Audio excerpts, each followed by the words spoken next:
Ada dua kenikmatan, kebanyakan manusia tertipu pada keduanya, yaitu nikmat kesehatan dan nikmat waktu luang.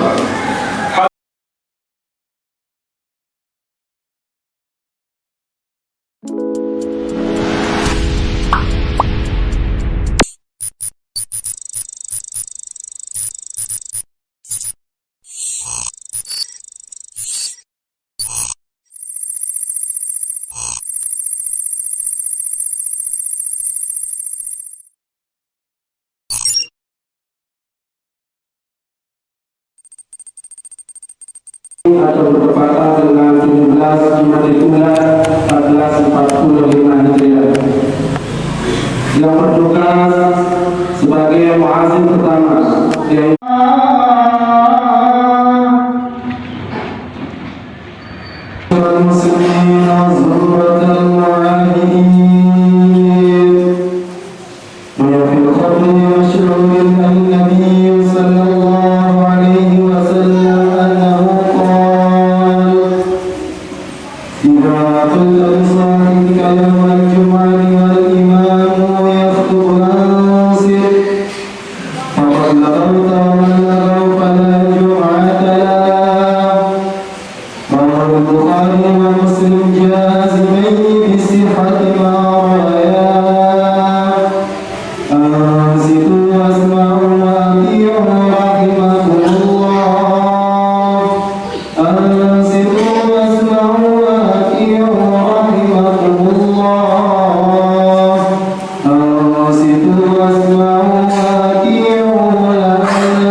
Assalamualaikum warahmatullahi wabarakatuh. Allahu Akbar, Allahu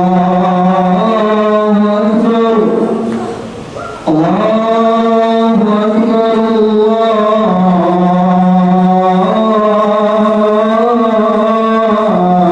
Allahu Akbar. Asyhadu an la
Allahumma salli ala Sayyidina Muhammadin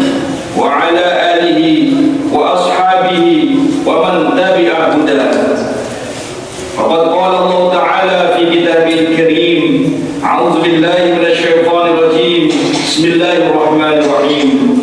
Ya ayyuhalladzina amanu taqullaha haqqa tuqatih wa la tamutunna illa wa antum muslimun. Wa qala aidan ya ayyuhan nasu taqu rabbakum alladzi khalaqakum min nafsin wahidah wa khalaqa minha zawjaha wa batha minhuma rijalan katsiran wa nisaa wattaqullaha alladzi tasaaluna bihi wal arham innallaha kana 'alaykum raqiba. Faya ayyuhal hadirun usi nafsi bitaqwallah ittaqullaha haqqa tuqatih wa la tamutunna illa wa antum muslimun. Jamaah salat Jumat rahimakumullah, Allah Subhanahu wa taala telah mencurahkan berbagai rahmat, nikmat dan hidayahnya bagi kita semua dalam menjalani kehidupan ini. Berbahagia sekali rasanya kita bisa berkumpul bersama untuk melaksanakan ritual ibadah salat fardu Jumat hari ini. Allah Subhanahu wa taala dengan segala kehebatannya telah menjadikan kita semua sebagai khalifah di muka bumi ini, membawa rahmat bagi seluruh alam. Iman dan takwa kepada Allah menjadi kunci ketenangan bagi kita dalam menjalani kehidupan ini. Selalu bersyukur atas segala nikmat menjadi kunci keberhasilan umat Islam. Untuk itu marilah kita senantiasa bersyukur kepada Allah Subhanahu wa taala. Marilah kita meningkatkan iman dan takwa kita, dalam arti kata iman yang sebenar-benarnya iman, dengan melaksanakan perintah Allah dan menjauhi larangannya. Hadirin rahimakumullah, nikmat terbesar bagi kita semua adalah memiliki agama Islam sebagai agama yang sempurna. Agama Islam menjadi petunjuk bagi umat manusia pada semua aspek kehidupan, lengkap dengan tuntunannya untuk bidang ekonomi, sosial, budaya, dan lingkungan. Untuk bidang sosial budaya, terutama aspek kesehatan masyarakat, agama Islam memberikan tuntunan yang sangat lengkap dan menyeluruh. Untuk itu, kita menjaga kesehatan dan kehidupan keseharian kita. Organisasi Kesehatan Dunia (WHO) mendefinisikan sehat sebagai suatu keadaan yang sempurna, baik fisik, mental, dan sosial, tidak hanya bebas dari penyakit dan kelemahan. Hadirin rahimakumullah, dalam pandangan Islam, seorang muslim yang kelihatan sehat badannya, staminanya kuat, akan tetapi tetap dinyatakan tidak sehat dalam pandangan Allah Subhanahu wa taala kalau dalam dirinya terdapat penyakit riya, iri, dengki, rakus, sombong, dan tamak. Tidak suka melihat orang lain senang. Menjaga hati menjadi penting untuk menghindari penyakit-penyakit ini. Kita perlu berhati-hati agar terhindar dari penyakit ini. Jamaah rahimakumullah, salat Jumat yang dimuliakan Allah, Islam mengajarkan untuk menjadi insan yang sehat dan kuat, sehingga masa depan Islam pun menjadi cerah dan maju. Sejalan dengan perkembangan zaman, Rasulullah SAW menyampaikan pentingnya menjaga kesehatan. Rasulullah bersabda, ni'matani maghbubatani katsirun 'indan nas, as-sihhatu wal faragh. Ada dua kenikmatan, kebanyakan manusia tertipu pada keduanya, yaitu nikmat kesehatan dan nikmat waktu luang. Hadirin rahimakumullah, Allah Subhanahu wa taala lebih mencintai mukmin yang kuat, karena mukmin yang kuat mampu melaksanakan amanah yang ada padanya. Mukmin yang lemah harus berjuang untuk menjadi lebih kuat dan meraih kecintaan Allah Subhanahu wa taala kepadanya. Demikian juga dengan pentingnya menjadikan generasi muda Islam yang kuat sebagai penerus tonggak perjuangan Islam dalam mewujudkan kebahagiaan dan kedamaian di bumi Allah Subhanahu wa taala. Hadirin rahimakumullah, Allah Subhanahu wa taala berfirman dalam surat An-Nisa ayat 9, A'udzubillahi minasyaitonir rajim. Wal yakhshal ladzina law taraku min khalfihim dzurriyyatan dhi'afa khafu 'alaihim falyattaqullaha wal yaqulu qawlan sadida. Dan hendaklah takut kepada Allah orang-orang yang sekiranya mereka meninggalkan keturunan yang lemah di belakang mereka, yang mereka khawatir terhadap kesejahteraannya. Oleh sebab itu, hendaklah mereka bertakwa kepada Allah dan hendaklah mereka berbicara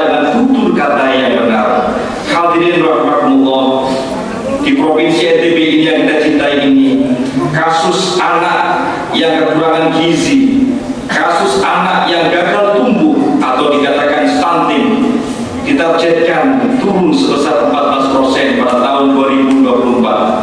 Sejalan dengan target nasional dari 19% pada tahun 2022 menjadi sebesar 14% pada tahun 2024. Data ini menggambarkan bahwa kita warga NTB masih perlu bekerja keras menurunkan angka stunting ini. Semua pihak, baik pemerintah, masyarakat, perlu bergotong royong untuk mensukseskan penurunan target 14% pada tahun 2024. Hadirin rahimakumullah, alhamdulillah, Kabupaten Lombok Barat pada tahun 2022 Agustus kemarin itu sudah mencapai angka 12% dan bertekad tahun 2024 insya Allah akan turun menjadi 8%. Hadirin rahimakumullah, tugas ini sangat penting untuk kita semua sebagai umat Islam. Penanganan anak stunting ini akan menjadi amal dan ibadah yang baik bagi kita semua, sesuai dengan peran kita di masyarakat sebagai kepala keluarga, pendidik, pelajar, pekerja, dan peran penting lainnya yang sedang menjadi tanggung jawab kita. Hadirin rahimakumullah, Islam mengajarkan keseimbangan antara urusan dunia dan akhirat, sehingga umat Islam harus tangguh dalam berbagai bidang, tak hanya dalam urusan akhirat saja, namun segala lini kehidupan, baik sosial, budaya, kesehatan, gizi maupun ilmu pengetahuan, sehingga mampu berdiri sendiri, tidak bergantung pada orang lain.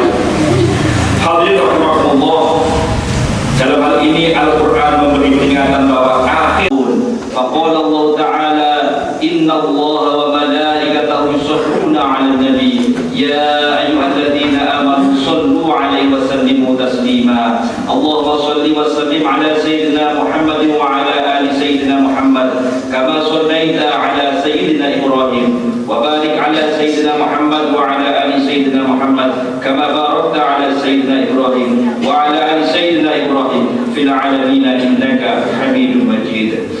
Allahumma ighfir lil muslimina wal muslimat wal mu'minina wal mu'minat.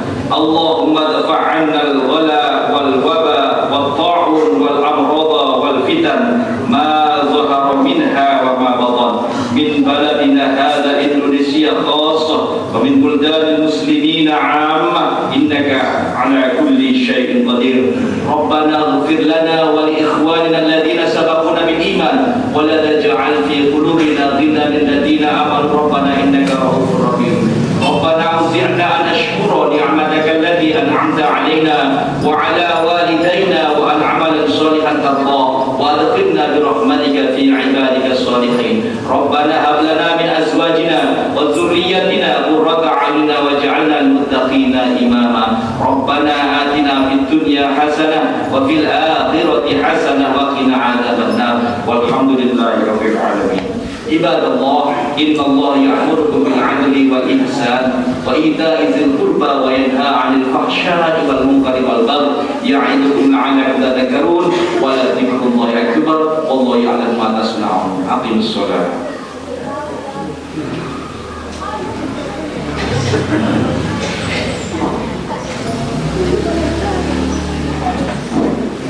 Tahun ini ada ya masyarakat kita di sekarang ada kita sini.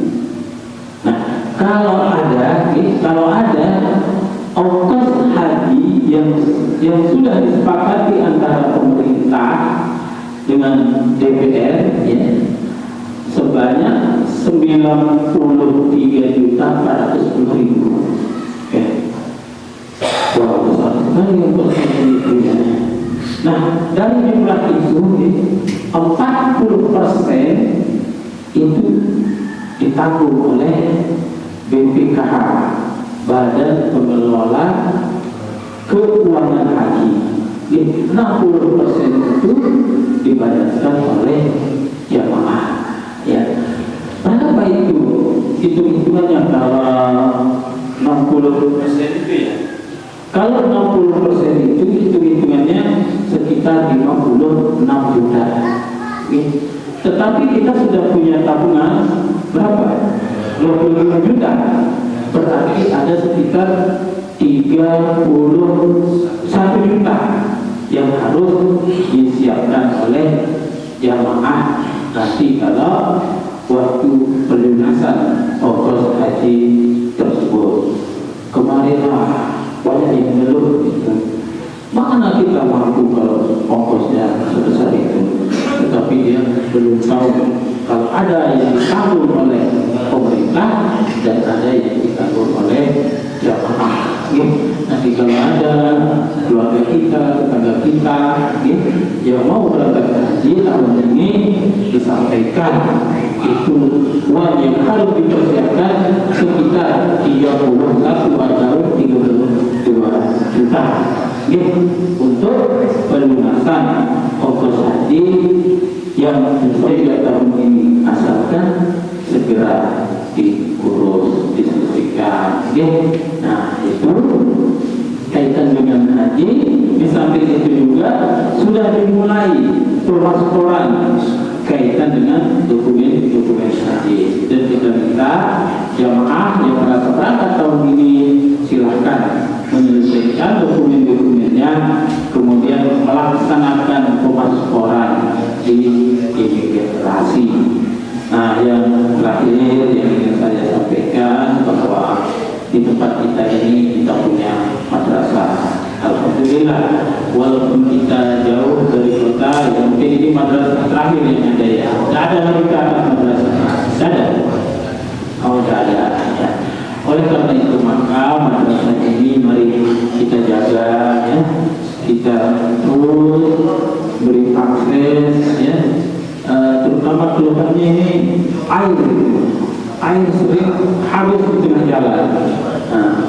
Air belum habis di tengah jalan.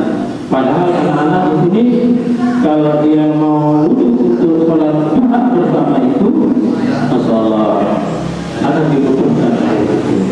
Mungkin nanti Pak Hasil ada waktunya di tower itu ya, tower itu ya. Mungkin misalnya tengah malam itu kan air biasanya jarang digunakan. Nah, tolong pada waktu-waktu itu kita punya tower itu diisi airnya, sehingga adik-adik kita yang mau melaksanakan ibadah untuk salat duha, pengajian dan lainnya bisa mereka melaksanakan itu. Siapa yang menjual itu? Nah, sekarang itu masih longgar tempat kita ini. Ya, tapi kalau besok sudah banyak sekali putra-putri kita, kita lahir, ini akan menjadi sempit, ini akan menjadi sesak bagi kita. Nah, oleh karena itu, sebelum ada kejadian-kejadian yang tidak kita inginkan, sudah waktunya kita harus mengurus sertifikat masjid kita ini, sehingga otentiknya dapat kita miliki. Nanti yang pegang sertifikatnya itu, nah kemarin ada kasus di Kota Mataram, yang pegang sertifikatnya itu beda-beda. Yang pegang sawah ini, yang pegang sawah yang di sana itu, akhirnya ya seperti saya katakan tadi, dijual yang dia tidak diketahui sama pengurus masjidnya. Dia mengatasnamakan masjid, kemudian dia jual secara video. Nah, oleh karena itu kita berharap nanti kalau masjid kita sudah punya sertifikat, sudah punya surat-surat, nanti disimpan oleh siapa yang kita percaya. Misalnya Pak Kadus